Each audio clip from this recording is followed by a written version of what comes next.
വാർത്തയിലേക്ക്. മതങ്ങളുടെ പേരിൽ IAS ഉദ്യോഗസ്ഥരുടെ വാട്സാപ്പ് ഗ്രൂപ്പ് ഉണ്ടാക്കിയതിൽ സസ്പെൻഷനിലായ IAS ഉദ്യോഗസ്ഥൻ കെ ഗോപാലകൃഷ്ണനെതിരെ പ്രാഥമിക അന്വേഷണം. തിരുവനന്തപുരം സിറ്റി നർക്കോട്ടിക്സിൽ ACP കേസ് അന്വേഷിക്കും. ഷഫീദ് റാവുത്തർ തിരുവനന്തപുരത്തുനിന്ന് ചേരുന്നു.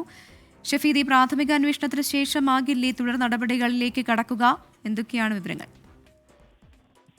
ഈ പ്രാഥമിക അന്വേഷണത്തിന് ശേഷമായിരിക്കും കേസെടുത്തുള്ള അന്വേഷണത്തിലേക്ക് പോലീസ് കടക്കുക. ഇന്നലെ പോലീസിന് ലഭിച്ച ആദ്യ നിയമോപദേശത്തിൽ കേസെടുത്ത് അന്വേഷണം നടത്താമെന്നുള്ളതായിരുന്നു. എന്നാൽ മുഴുവൻ രേഖകളും സമർപ്പിച്ചിട്ടല്ല പോലീസ് നിയമോപദേശം തേടിയത്. പ്രത്യേകിച്ച് മെറ്റയുടെ മറുപടി, ഫോറൻസിക് പരിശോധനാ ഫലം എന്നടക്കമുള്ള കാര്യങ്ങളിൽ ഹാക്കിംഗ് സ്ഥിരീകരിച്ചിരുന്നില്ല. ഈ സാഹചര്യത്തിൽ കേസ് നിലനിൽക്കുമോ എന്നുള്ള ആശങ്ക പോലീസിനെ സംബന്ധിച്ചിട്ടുണ്ട്. ഇതിന്റെ അടിസ്ഥാനത്തിൽ ഇന്നലെ വീണ്ടും ഡയറക്ടർ ജനറൽ ഓഫ് പ്രോസിക്യൂഷനോടും മുഴുവൻ വിവരങ്ങളും കൈമാറി പോലീസ് നിയമോപദേശം തേടിയിട്ടിരിക്കുകയാണ്. എന്നാൽ പ്രാഥമിക അന്വേഷണം ഇപ്പോൾ നടത്താം എന്നുള്ളൊരു തീരുമാനത്തിലേക്ക് തിരുവനന്തപുരം സിറ്റി പോലീസ് എത്തിച്ചേർന്നിട്ടുണ്ട്. ഇതിന്റെ അടിസ്ഥാനത്തിൽ തിരുവനന്തപുരം സിറ്റി നർക്കോട്ടിക്സിൽ ACP പ്രാഥമിക അന്വേഷണം നടത്തും. പ്രധാനമായും ഏത് സാഹചര്യത്തിലാണ് വാട്സപ്പ് ഗ്രൂപ്പുകൾ പ്രത്യക്ഷപ്പെട്ടത് എന്നുള്ള കാര്യമായിരിക്കും പോലീസ് അന്വേഷിക്കുക. ആദ്യം കെ ഗോപാലകൃഷ്ണൻ തന്നെയായിരുന്നു തന്റെ ഫോൺ ഹാക്ക് ചെയ്ത് മതങ്ങളുടെ പേരിൽ വാട്സപ്പ് ഗ്രൂപ്പ് ഉണ്ടാക്കിയെന്ന പരാതി നൽകിയത്. ഈ പരാതി വ്യാജമാണ് എന്നടക്കമുള്ള വിലയിരുത്തൽ പോലീസിനെ സംബന്ധിച്ചിട്ടുണ്ട്. ഏതായാലും DGPയുടെ പുതിയ നിയമോപദേശത്തിന്റെ അടിസ്ഥാനത്തിൽ കേസെടുത്തുള്ള അന്വേഷണം എന്ന തീരുമാനത്തിലാണ് ഇപ്പോൾ പോലീസ്. അതേസമയം